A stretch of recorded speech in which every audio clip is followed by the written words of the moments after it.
जैसे कि हमने आपको बताया था कि लाइट जब डेंसर से रेरर मीडियम में जाती है, पार्शियल और टोटल इंटरनल रिफ्लेक्शन से रिलेटेड है। जैसे मान लीजिए दो मीडियम है, एयर और वाटर आपका, ठीक है, ये लाइट का सोर्स है। अब लाइट यहाँ से अगर नॉर्मली जा रही है तो उसमें किसी भी तरह का कोई डेविएशन नहीं होता है, तो हम पता है हमें मीडियम से कोई लेना देना नहीं होता है। 90 डिग्री पे लाइट फॉल करेगी तो सीधी निकल यहाँ से जाएगी और निकल जाएगी। बोलिए, क्लियर है? अब यहाँ ये ना सोच लेना कि वो 90 डिग्री पे भी TIR हो जाएगा। 90 डिग्री पे TIR नहीं होगा, ठीक है। TIR होने के लिए कंडीशन कौन सी है वो हमेशा याद रखना है, ठीक है। ये पार्शियल रिफ्लेक्शन होता है। पार्शियल रिफ्लेक्शन क्या, जैसे कि नॉर्मली किसी सरफेस पे लाइट गिरती है तो दो तीन तरह की चीज़ें होती हैं, बताया था हमने, है ना। अब्जॉर्प्शन भी हो जाता है, थोड़ा रिफ्लेक्शन भी हो जाता है, बाकी क्या हो जाता है, रिफ्रैक्शन भी होता है। तो वो वाला पार्शियल रिफ्लेक्शन हो गया यहाँ पे। अब आगे चलिए, ये हमने कब, जब हमने लाइट को 90 डिग्री पे डाला, लेकिन लाइट को अगर हम क्या करें, ऑब्लिकली थोड़ा सा डालें, थोड़ा सा एंगल और बनाते हुए, तो क्या होने वाला है, देखिए ये यहाँ पे नॉर्मल बन गया आपका, ठीक है, और ये एंगल ऑफ इंसिडेंस हो गया, और ये उसी मीडियम में जब वापस आ गई पूरी लाइट तो क्या कहलाएगा ये देखिए। अब ये फिनोमिना हर एक सरफेस पे होगा, दोनों तरह का, यानी कुछ हिस्सा क्या होगा, रिफ्लेक्ट होगा, बाकी हिस्सा क्या हो जाएगा, रिफ्लेक्ट होके निकल जाएगा, ठीक है। ये सब आपको पता है, बेसिक है। अब देखिए, अब हम क्या कर रहे हैं, एंगल ऑफ इंसिडेंस को अगर हम बढ़ाना शुरू कर देते हैं, थोड़ा सा चेंज कर रहे हैं, पहले से ज़्यादा है जो पहले देख रहे थे हम, ठीक है। आप एंगल ऑफ इंसिडेंस को लगातार बढ़ाते रहिए, ठीक है। इतना बढ़ाइए कि क्या हो जाए, ये लाइट कहाँ से पास होने लगे, सरफेस से पास होने लगे। जैसे कि ये देखिए, ऐसे समझिए, ये लाइट यहाँ से गई, ये कुछ एंगल ऑफ रिफ्रैक्शन बना रही थी, सपोज करिए ये था आपका 45 और यहाँ ये था 30, ठीक है। आपने बढ़ाना शुरू किया और ज़्यादा इंक्रीज़ कराया इसको, आपने इसको 45 कर दिया, ये मान लो हो गया, सॉरी ये हो गया 60। आप और बढ़ाते चले जाएंगे अगर इसको, तो ये क्या होगा, चेंज होके नीचे आएगा, है ना। एक टाइम ऐसा आएगा कि जब आप इसको और बढ़ाएंगे, और ज़्यादा बढ़ाएंगे नीचे से एंगल ऑफ इंसिडेंस को, और इतना बढ़ा देते हैं आप कि जो रिफ्रैक्शन है, एंगल ऑफ रिफ्रैक्शन है, वो क्या हो जाता है, 90 हो गया। देखो कम हो रहा था ना, यहाँ से देखिए 45 था, उसके बाद फिर और कम हुआ, 60 हुआ, फिर और ज़्यादा। भाई वो क्यों कम हो रहा था, क्योंकि आप देखिए एंगल ऑफ इंसिडेंस को बढ़ा रहे हैं। मान लो यहाँ 60 कर दिया आपने, देखिए यहाँ से 30 था, फिर 45 किया तो वो और ज़्यादा बढ़ गया, 60 किया तो वो इतना बढ़ते बढ़ते, मान लो इतना आपने एंगल ऑफ इंसिडेंस को बढ़ा दिया कि एंगल ऑफ रिफ्रैक्शन 90 बन गया, ठीक है। तो जिस एंगल पे ये एंगल ऑफ इंसिडेंस, ऐसा एंगल ऑफ इंसिडेंस जिस पे एंगल ऑफ रिफ्रैक्शन 90 डिग्री बनाने लगे नॉर्मल से, ठीक है, वही एंगल क्या कहलाता है, क्रिटिकल एंगल कहलाता है। बोलो, बेसिक सी चीज़, इतना तो याद ही होगा सबको। क्रिटिकल एंगल की डेफिनेशन क्या हुई, कि वो एंगल जिस पे एंगल ऑफ रिफ्रैक्शन 90 डिग्री बन जाए, वो क्रिटिकल एंगल है। अब अगर आप और ज़्यादा इससे बढ़ाएंगे, मतलब आपने क्रिटिकल एंगल को भी अगर क्रॉस कर दिया यहाँ से, तो क्या होता है, उसके बाद टोटल इंटरनल रिफ्लेक्शन स्टार्ट हो जाएगा। कैसे भाई, वो 90 डिग्री के बाद नीचे आ जाएगी, फिर उसी सरफेस में वापस से, ये देखिए कुछ इस तरह से, ठीक है। ये है आपका TIR। ये कब होगा, जब angle of incidence critical angle से भी आगे निकल जाए। क्रिटिकल एंगल क्या है, क्रिटिकल एंगल वो एंगल है जब एंगल ऑफ रिफ्रैक्शन 90 बन रहा हो। बोलो, कंफ्यूजन तो नहीं हो रहा ना इसमें, क्लियर है ये। अब यहाँ देखिए एक चीज़, कि जो अभी क्रिटिकल एंगल हमने आपको बताया, पीछे जो क्रिटिकल एंगल बन रहा था, एक बार पीछे चलते हैं, हाँ ये वाला, यहाँ पे ये जो वाटर है, वाटर का म्यू कितना होगा, 1.5, और एयर, यहाँ पे एयर है ना, ये 1 होगा, ठीक है। चलो यहाँ पे हम लोग क्या करते हैं, वो स्नेल्स लॉ लगाते हैं। स्नेल्स लॉ नीचे लगाएंगे, क्या बनेगा बताइए भाई, म्यू, चलो μ2 μ1 के टर्म में लिख लेते हैं इसको, ठीक है। ये μ2 हो गया और ये आपका हो जाएगा μ1। तो μ2 sin i इक्वल टू क्या हो जाएगा, μ1 sin r। अच्छा, sin i तो हमको नहीं पता है, μ2 पता है, कितना है 1.5 into sin i equal to μ1 कितना है 1 है, sin r कितना है sin 90। क्लियर। अच्छा यहाँ से अगर हम साइन आई निकालें तो कितना आएगा? 1/5। हाँ 1/5, या इसको हम लिख सकते हैं μ1/μ2। सही है?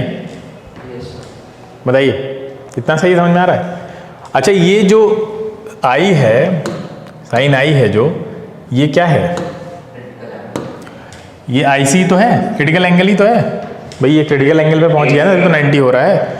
तो ये एक फॉर्मूला है जो आपको याद रखना है क्रिटिकल एंगल वाला, कि sine of angle of critical angle equal to हो जाएगा μ1/μ2। हाँ μ1/μ2 में ध्यान ये रखना कि जो डिनोमिनेटर में है वो डेंसर मीडियम का होगा हमेशा। क्लियर है?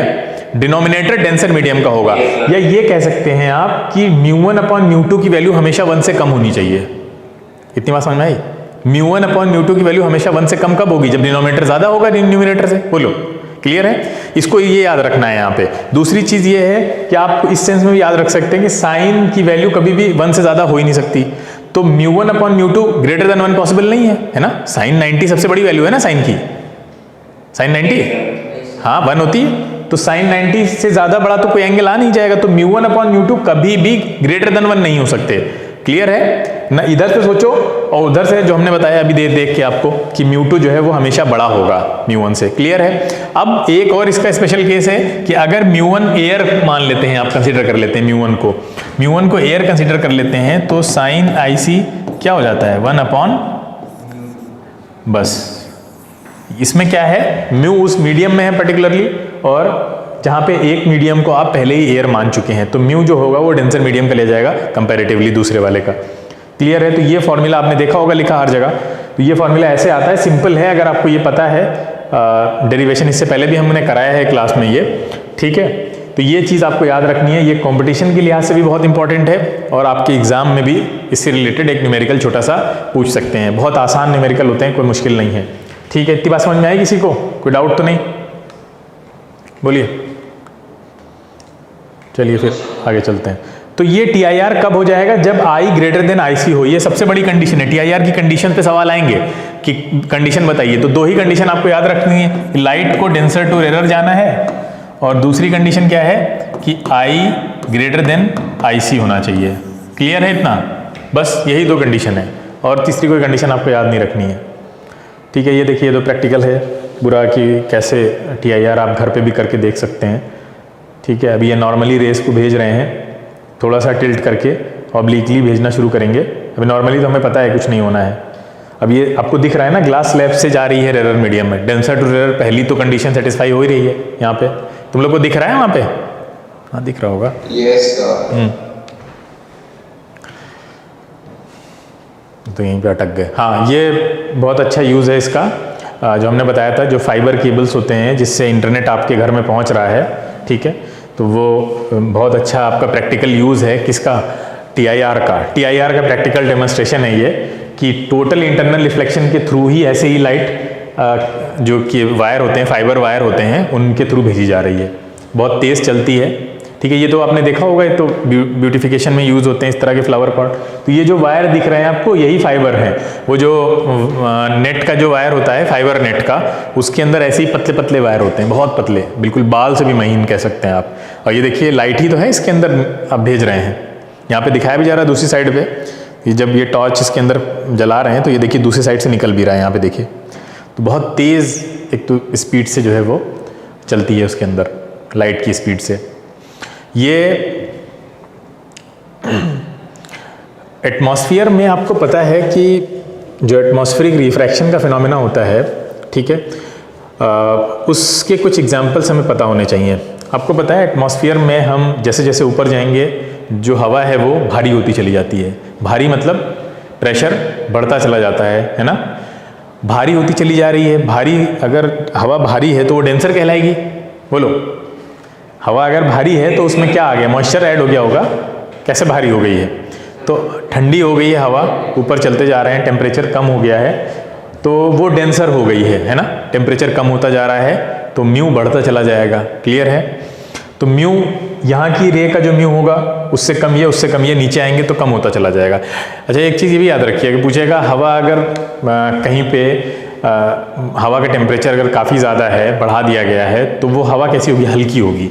हल्की हवा का जो नेचर होगा वो कैसा होगा? रेयर नेचर की होगी कंपैरेटिवली, याद रखना है, ठीक है। तो अब देखिए यहाँ पे क्या होगा, अगर सन से रे यहाँ पे आके गिर रही है, ठीक है, जैसे मिराज यहाँ पे हम आपको समझा रहे हैं, मिराज में क्या हो रहा है कि सन से जो रे आएगी, देखिए ये डेंसिटी ऐसे कम होती रहती है, नीचे आप जाते जाएंगे तो क्या होगा, आपको रेयर मीडियम मिलेगा कि डेंसर मिलेगा? बताओ। नीचे जाएंगे, हाँ, रेयर मीडियम मिलेगा हमें, क्लियर है। तो मान लीजिए क्या होता है कि कोई अगर जो आपको पानी वगैरह जैसा दिखता नहीं सरफेस पे, कि दूर से देखते हैं तो पानी दिख रहा है, वहाँ पे पानी यानी कुछ नहीं होता है, और नॉर्मल रोड पे भी दिखता है ये, इसके लिए रेगिस्तान में जाने की ज़रूरत नहीं है, ठीक है। नॉर्मली अगर आप कहीं हाईवे पे जा रहे हैं, दोपहर का टाइम है, धूप वूप निकली हो अच्छी खासी, तो दिखेगा। अब देखिए क्या होता है, कैसे होता है, ये रे आई सन से यहाँ पे पड़ी, अब बताइए कौन सा रेयर होगा? ये रेयर है, ये डेंसर है, ये डेंसर रेयर है, हाँ। तो चलिए ये कुछ ऐसे अवे फ्रॉम द नॉर्मल जाएगी भाई, denser to rare away from the normal ही जाएगी ना, ये देखिए, तो अवे फ्रॉम द नॉर्मल गई, यहाँ पे भी यही होने वाला है, रे जाएगी, फिर कंपैरेटिवली रेयर मीडियम में, तो फिर अवे फ्रॉम द नॉर्मल। देखिए एंगल बढ़ता जा रहा है, दिख रहा है आपको, ये देखिए यहाँ पे और ज़्यादा बढ़ गया। अब वो बढ़ रहा है, आपको पता है जब एंगल ऑफ इंसिडेंस बढ़ रहा होता है तो खतरा होता है किसका, कि वो क्रिटिकल एंगल को क्रॉस ना कर जाए, है ना। अच्छा, क्वेश्चन बनाने वाला कैसे भी क्वेश्चन बना सकता है। देखिए यहाँ पे कितनी महीन सी चीज़ है, कितनी बारीक सी चीज़ है कि आपको ये चीज़ पता है कि जब एंगल ऑफ इंसिडेंस बढ़ रहा होगा तभी एंगल ऑफ क्रिटिकल एंगल को क्रॉस करने का खतरा बनेगा, है ना। बोलो, अब यहाँ पे ट्विस्ट किया जा सकता है, आपसे क्वेश्चन ट्विस्ट करके पूछा जा रहा होगा कि एंगल ऑफ इंसिडेंस को लगातार कम कर रहे हैं और उसमें वो डाल दें TIR का फिनोमिना या क्रिटिकल एंगल की चीज़ें डाल दें। तो अगर आपने ये सब चीज़ों को दिमाग में इस तरह से नहीं बिठाया है तो आप वहाँ कंफ्यूज हो सकते हैं, बहुत ईजिली कंफ्यूज हो सकते हैं।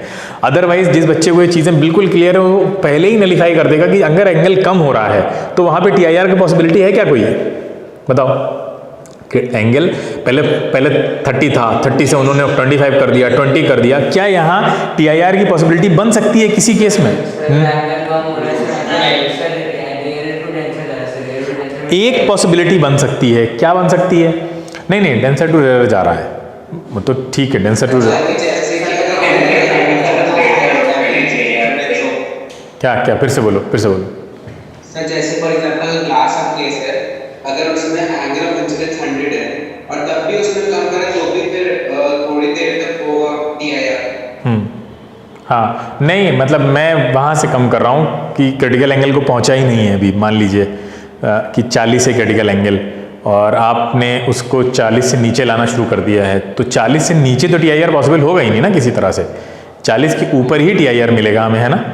हाँ, यहाँ पे ये बना सकते हैं कि जैसे हमने आपको लिखाया था कि critical angle for different colours, red colour, violet colour का क्रिटिकल एंगल अलग अलग बताया था कि किसका क्रिटिकल एंगल कितना ज़्यादा होगा। वो जो रिवीजन की एक क्लास हमने ली थी बीच में, वो बहुत इंपॉर्टेंट थी, तुम लोग की ICSE बोर्ड वालों की स्पेशली ली थी जो, तो उसमें हमने बताया था कि अलग अलग कलर्स का क्रिटिकल एंगल ऐसे अलग अलग कैसे वेरी करता है। रेड का और वॉयलेट में अगर हम पूछें तो किसका ज़्यादा होगा, किस क्रिटिकल एंगल किसका ज़्यादा होगा, रेड का ज़्यादा होगा या वॉयलेट का ज़्यादा होगा। अब ये थोड़ा क्रिटिकल थिंकिंग वाले सवाल हैं, किसका ज़्यादा होगा क्रिटिकल एंगल?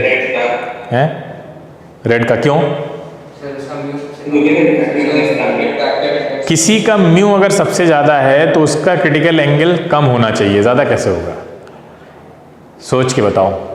किसी का अगर म्यू ज़्यादा है तो उसका क्रिटिकल एंगल कम होना चाहिए। म्यू और क्रिटिकल एंगल इनवर्सली रिलेटेड होते हैं, बताया था। और नहीं भी बताया होता तब भी आप निकाल लीजिए कैसे इनवर्सली रिलेटेड है। भाई म्यू बढ़ाओगे तो बेंडिंग बढ़ रही है उस मीडियम में, बोलो। अगर म्यू बढ़ा रहे हो तो बेंडिंग बढ़ रही है ना उस मीडियम में, बोलिए। तो म्यू बढ़ा रहे हैं तो बेंडिंग बढ़ रही है, इसका मतलब अगर उसको डेंसर मीडियम बना देते हैं और उसका म्यू बहुत ज़्यादा है, उसको अगर आप डेंसर मीडियम बना देते हैं, उसका म्यू बहुत ज़्यादा है, तो क्या होगा बताइए? करस्पॉन्डिंगली रेयर मीडियम में बहुत तेज़ डाइवर्जन दिखेगा आपको।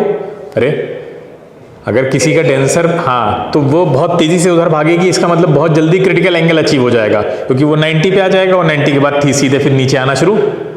ठीक है, तो ये ध्यान रखना है कि जो क्रिटिकल एंगल है वो म्यू के ठीक इन्वर्सली रिलेटेड है। इसीलिए डायमंड में जो रिफ्लेक्शन ज़्यादा होते हैं, सवाल बहुत बार पूछा जाता है, उसका रीज़न यही है कि डायमंड का म्यू बहुत ज़्यादा होता है, मतलब रिफ्रैक्टिव इंडेक्स बहुत ज़्यादा होता है, इसलिए क्रिटिकल एंगल बहुत छोटा होता है, इसलिए जल्दी अचीव हो जाता है। भाई जल्दी अचीव होने के लिए छोटा होना पड़ेगा ना। अगर कोई वैल्यू 50 के ऊपर है तो वो जल्दी कहाँ अचीव होगी? क्लियर है?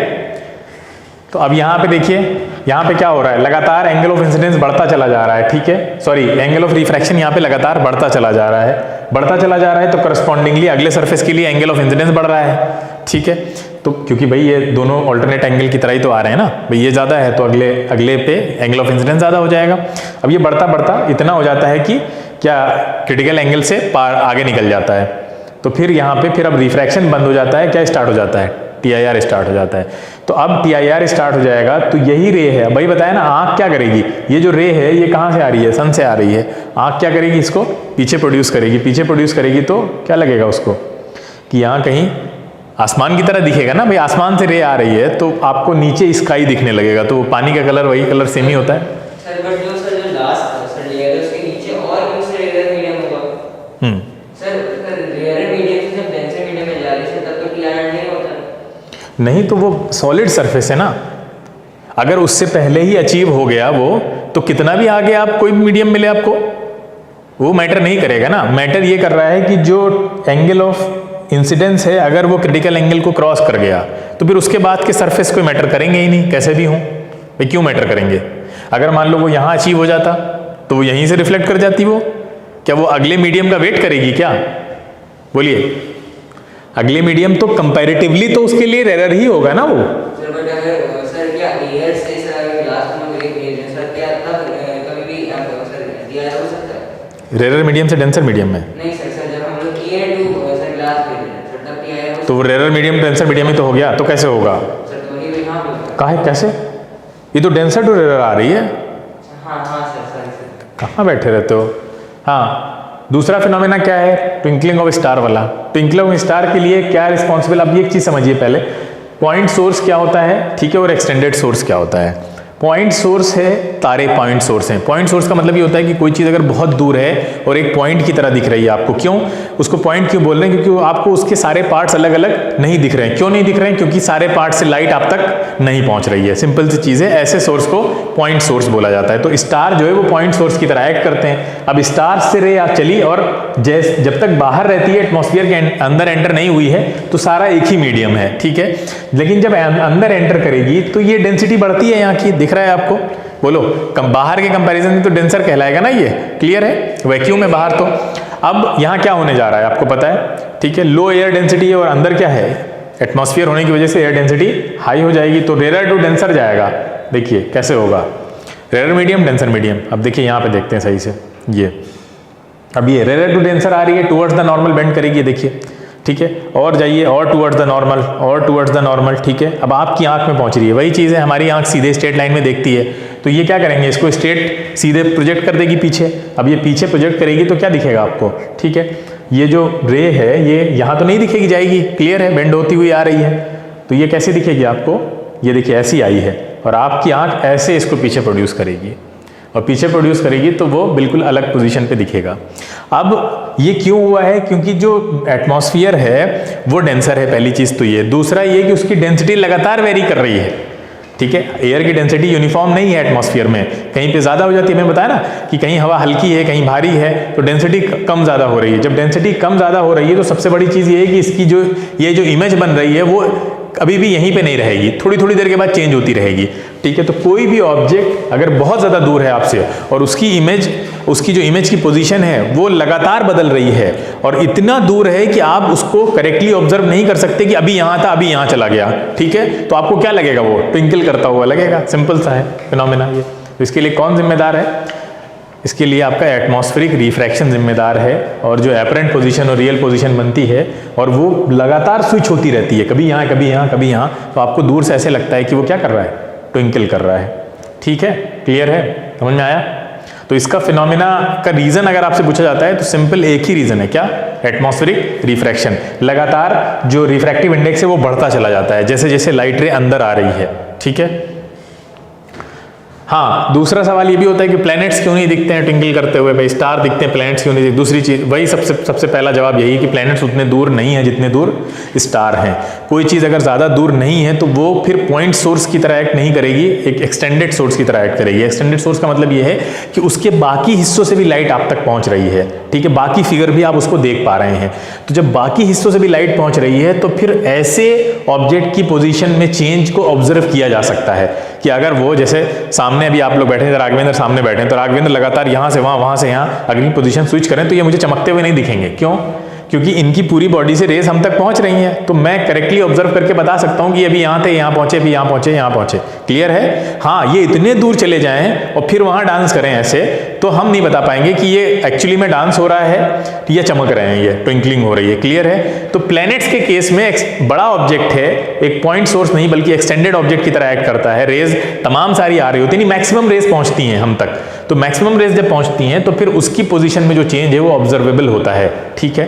तो इसलिए वो हमें चमकता हुआ नहीं दिखता है, और वही वो करीब है इसलिए उसका रीज़न सबसे बड़ा यही है, ठीक है। ये देखिए, तो इससे जो रे पड़ेंगी सन से तो मैक्सिमम रे आप तक पहुंचती हैं, तो कैसे भी जाएं,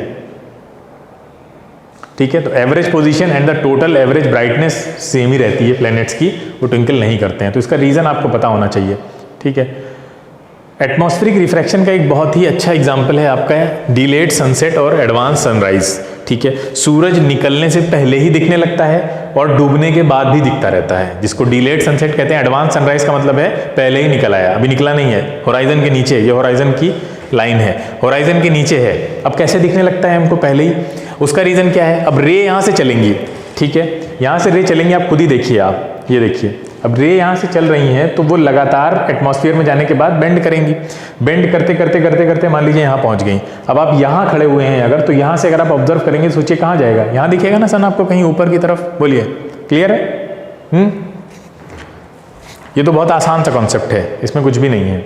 हाँ, इसका एक चीज़ ये होती है कि इसमें एक चीज़ आपको याद रखनी है कि जो पॉइंट होराइजन के जितना नीचे होता है, देखिए ये पॉइंट कुछ नीचे है, ठीक है, बाकी पॉइंट्स बनाते हैं, ये देखिए ये पॉइंट्स और नीचे है, ये पॉइंट्स और नीचे हैं, और इसका जो बॉटम मोस्ट है वो सबसे नीचे है। बोलो, होराइजन के नीचे जो पॉइंट जितना नीचे होगा उसकी इमेज उतनी ऊपर बनेगी। सिंपल है ना, प्लेन मिरर वाला कॉन्सेप्ट जो हमें पता है।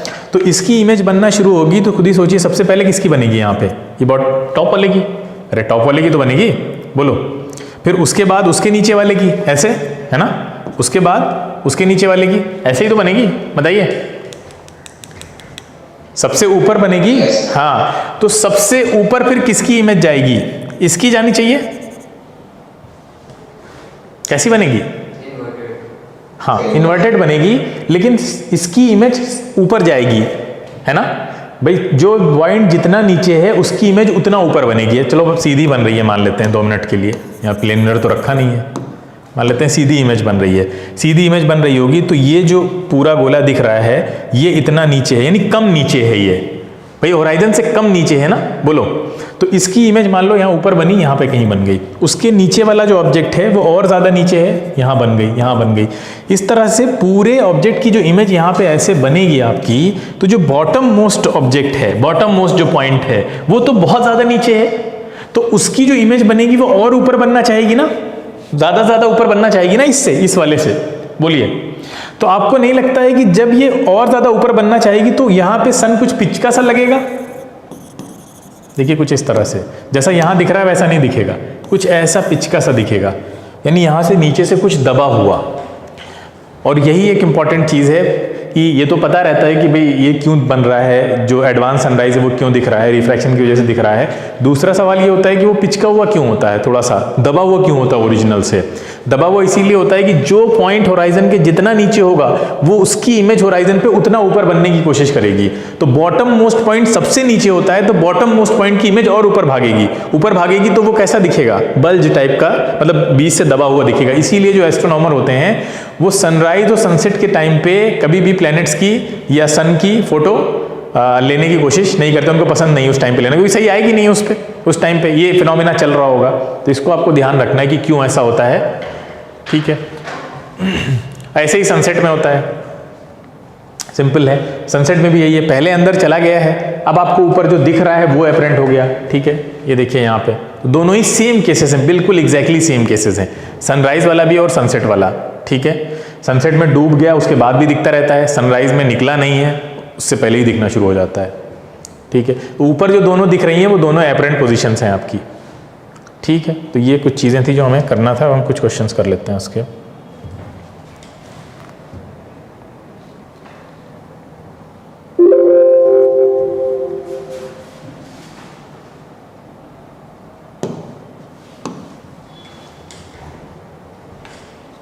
चलिए, कह रहा है when a plane mirror is rotated through a certain angle the reflected ray turns through twice as much as the size of the image. As होगा वहां पे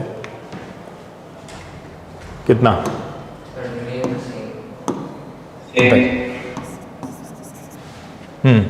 सेम रहेगी। प्लेन मिरर को रोटेट किया गया एक सर्टेन एंगल से, reflected ray कितना टर्न करेगी? रिफ्लेक्टेड रे को कह रहा है through twice as much as the size of the image. क्या होगा? सेम रहेगी। ठीक है, next, if an object is placed symmetrically between two plane mirrors inclined at angle of 72 degree then the total number of images formed. Symmetrically याद करिए, symmetrical का क्या हमने रिलेशन बताया था आपको, फॉर्मूला ही बढ़ाया था, सब पूरा बताया था। सिमेट्रिकल में क्या, सिमेट्रिकल में क्या होता है? 360 अपॉन थीटा या 360 अपॉन थीटा माइनस 1, बस यही देखना है।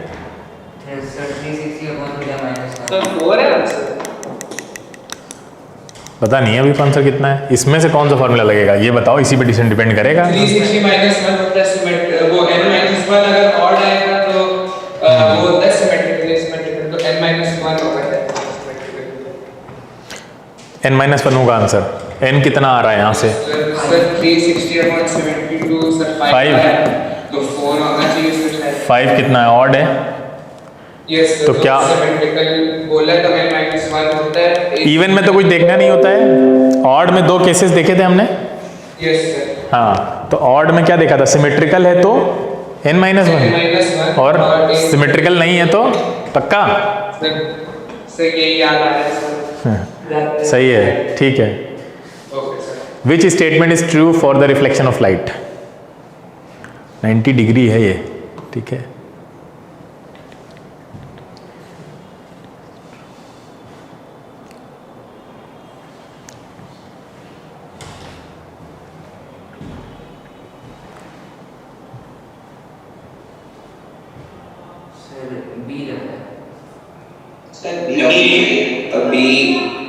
The angle of incidence and reflection are equal, हाँ ठीक है। Focal length of the plane mirror, तो रट लीजिए इसको, बहुत सिंपल है। The image shows the path of incident rays to a concave mirror।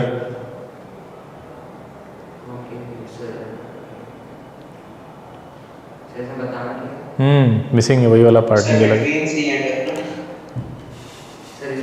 Image है कहाँ पे? हाँ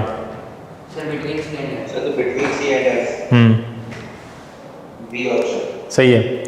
A beam of light incident on a plane mirror forms a real image on reflection. The incident beam is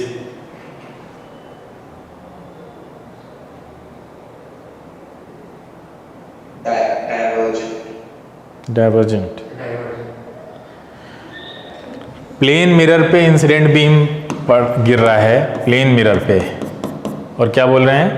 forms a real image on the reflection. तो हमने क्या बताया था, real image कब बनेगी? ये बताया भी था हमने आपको, है ना? रियल इमेज कब बनेगी? ऐसे कुछ रेस जा रही हों, बोलिए। यस। तो ऐसे जा रही होंगी तो क्या होगा? आफ्टर रिफ्लेक्शन ऐसे निकल जाएंगी, तो कहाँ बनेगी रियल इमेज? तो पीछे जा रहे हैं।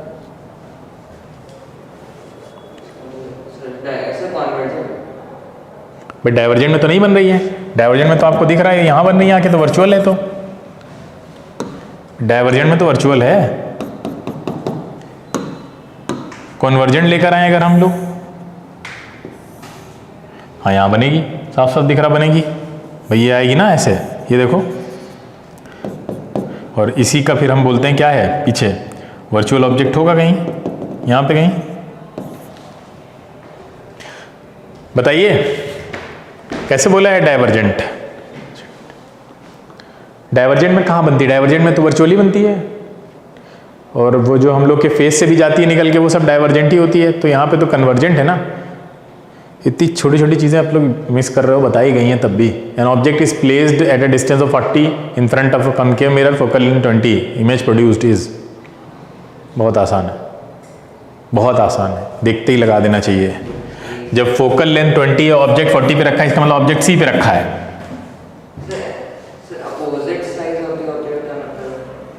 क्या opposite side? Sir option C में sir real inverted at the opposite side of the object. Sir negative है मतलब सी पे रखा है तो इमेज कैसी बनेगी?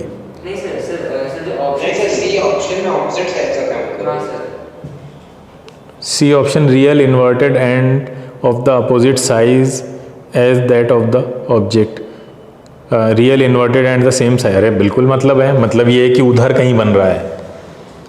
अपोजिट साइड का मतलब है उधर सामने मिरर के पीछे। सर उसमें साइज अपोजिट साइज नहीं, साइड होगा तो कॉमन सेंस, कॉमन सेंस लगाइए। साइज थोड़ी ना, साइड, अपोजिट साइज थोड़ी ना होता है। अपोजिट साइड कहीं बन रहा हो, साइज भी होता तब भी लगाया जा सकता था भाई, साइज भी होता तब भी आप कॉमन सेंस यूज कर सकते थे ना। अपोजिट सेम साइज बनता है ना। सर साइज को तो डी होता सर, साइड है तो सी है। सर ये समझ में नहीं आ रहा। किसी भी हालत में ऑप्शन डी के अलावा कैसे हो सकता है कोई भी? सर अगर साइड होता sir real inverted and of the same side of that object, हाँ। तब तो वो हो नहीं सकता। कौन? कॉनकेव मिरर है। हाँ। सर तो उसमें सेम साइड में तो नहीं बनेगा सर, अपोजिट साइड में बनेगा सर, तब सी हो जाता। कॉनकेव मिरर में अपोजिट साइड में बनेगा? नहीं सर सॉरी सर। मतलब तुम लोग क्या पागल अगल हो गए हो क्या? दिमाग खराब हो गया तुम लोग का? हाँ, कॉनकेव मिरर में कहाँ पीछे फांद के बन जाएगा क्या जाके? ओवर कॉन्फिडेंस के चक्कर में बेसिक क्वेश्चन गलत कर रहे हो। सी पे पता है, इतनी बार बताया है, सी पे अगर जा रहा है तो कैसे जाएगा? ये देखिए एक रे ये गई, दूसरी रे कैसे भी निकाल लीजिए आप, ये नीचे ही तो बनेगा, सेम साइज बनता है हमेशा, कहाँ पीछे चला जाएगा? तो डी के अलावा कोई ऑप्शन सही कैसे हो सकता था? चाहे साइज लिखा होता चाहे साइड लिखा होता। ओवर कॉन्फिडेंस में बहुत सारी चीज़ें गड़बड़ हो जाती हैं, इसलिए रिवीजन बहुत ज़्यादा ज़रूरी है। हमने बहुत कुछ पढ़ा दिया है आपको छोटा छोटा छोटा छोटा करके, आप लोग उसको डाइजेस्ट नहीं कर पाए हैं। अब दिख रहा, झलक रहा है, ठीक है। A student conducts an experiment using a convex lens. He places the object at a distance of 60 cm in front of the lens and observes that the image is formed at a distance of 30 cm behind the lens. What is the power of the lens? सुधर जाइए वरना board में बहुत silly mistakes होने वाली हैं, मुझे लग रहा है। लाइट सबसे बड़ा पोर्शन लाइट का ही आ रहा है, चाहे सीबीएसई हो चाहे एसएससी हो, सब जगह। सीबीएसई में तो लाइट के अलावा कुछ आ ही नहीं रहा है।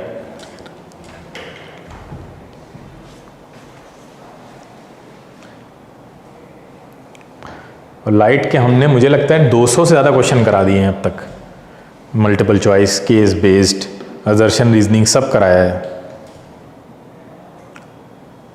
और उसी में से लाइट के 10, 15, 20 क्वेश्चन जो भी आएंगे वो उसी में से मिलेंगे आपको, देखिएगा। को ऐसा लगेगा ये सब तो मैं कर चुका हूँ, लेकिन फिर भी गलत करके आओगे। क्यों? क्योंकि रिवीजन नहीं हो रहा है।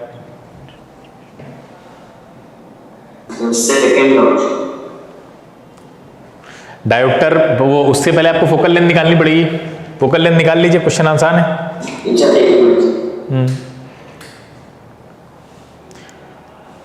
लेंस की बात कर रहे हैं, मिरर नहीं है यहाँ पे। सर 5 है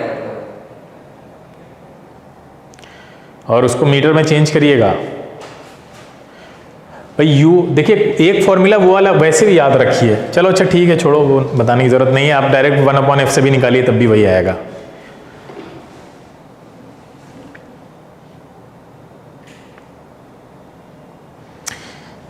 ये कन्वर्जन भी याद करिए तो, जैसे 1/f = 1/v - 1/u होता है। तो इसमें अगर सब्जेक्ट वी को बनाया गया है तो आपको बहुत तेज़ी से ये आना चाहिए कि आप ऐसे कर लें उठा के ये, और ये v हो जाएगा आपका F you upon F plus you. ऐसे ही अगर u को सब्जेक्ट बनाया गया है तो आप खट से ये इसका फॉर्मूला ड्राइव करके वो निकाल लें। उसमें क्या होता है, जल्दी आंसर आता है, आसानी से आता है। वैसे आपको नीचे एलसीएम एलसीएम नहीं लेना है, सब्जेक्ट बनाना सीखिए कि 12th में जाके तो आपको बहुत ज़्यादा काम आएगा। हाँ, क्या आया, क्या निकालना था हमें? पावर निकालनी थी। ऑब्जेक्ट डिस्टेंस दे रखी है और इमेज डिस्टेंस भी दे रखी है, तो पहले f निकाल लीजिए। ऑब्जेक्ट डिस्टेंस कितनी है? 60 है in front of the lens, and observe the image is formed 30 centimetre behind the lens. ठीक है, यानी वो जो होगी पॉजिटिव हो जाएगी 1/30 और ये नेगेटिव होगा। सही है, 60, ये 2 + 1 यानी साफ साफ दिख रहा है 20 आएगी, है ना? 20 आ रही है। 20 का मतलब क्या है? 1/20 यानी 100, यानी 5 आ रहा है। तो कितना आसान था क्वेश्चन, 5 डायोप्टर आएगा। ठीक है, an image of an object produced on the screen which is about 36 centimetre using a convex lens. The image produced is about 3 times the size of the object. What is the size of the object?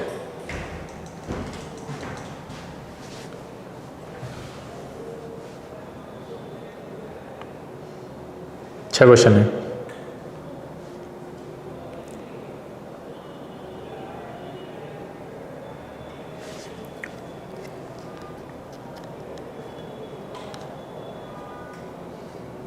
हमने इसका shortcut पढ़ाया है आपको, NTSC की class में पढ़ाया था, याद करिए।